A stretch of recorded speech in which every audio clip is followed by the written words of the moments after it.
આ બધા બૈરા પરસોત્તમ મહિનામાં નાવા અહીંયા કણે આવે છે.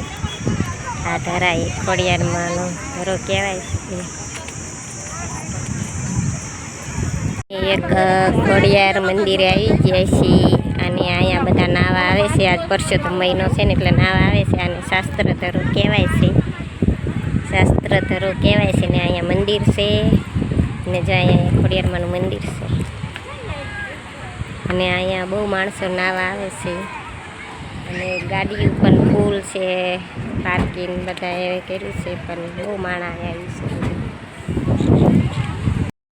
શાસ્ત્ર ધરે આવી ગયા છીએ. અહીંયા બધા નાવા આવે છે. મેં પણ અહીંયા મંદિરે દર્શન કરવા આવી શીલું ને જસીન બધા આવેલા જાય છે. આ બાજુ મંદિર છે ખોડિયારમાંનું અને અહીંયા હાલતું પાણી છે, પાણી હાલું જાય છે. બાજુ બધા લેડીઝ નાય છે, તળાવ જેવું છે ને આ બાજુ ફૂલ પાણી આવે છે. અહીંયા તો અમે જ્યાં જઈ નહીં કે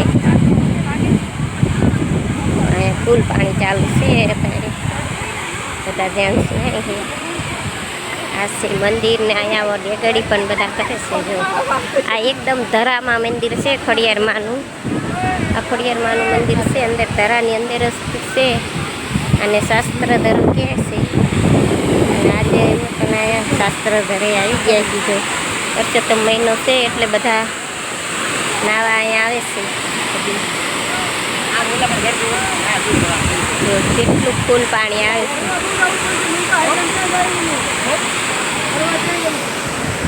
આ મંદિર છે અને આ બાજુ બધા નાઈને હવે જાય છે. બધા પથ્થર જો આ એકદમ ધરો જ છે અને અહીંયા પણ પાણી વહેતું હોય છે અને આમ જો શીલુની હાલા જાય છે હવે કણે કણે નાવા હાટું. અને આ મંદિર છે ખોડિયારમાંનું. અહીંયા આપણે દર્શન કરી આવશું. જો ખોડિયાર મંદિર આવી ગયું છે. નીચે આપણે ઉતરી ગયા છીએ.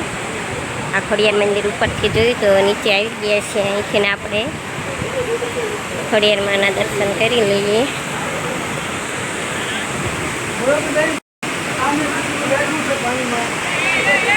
ખોડિયારમાં અને આ ધરો ઉપરથી જોયો છે.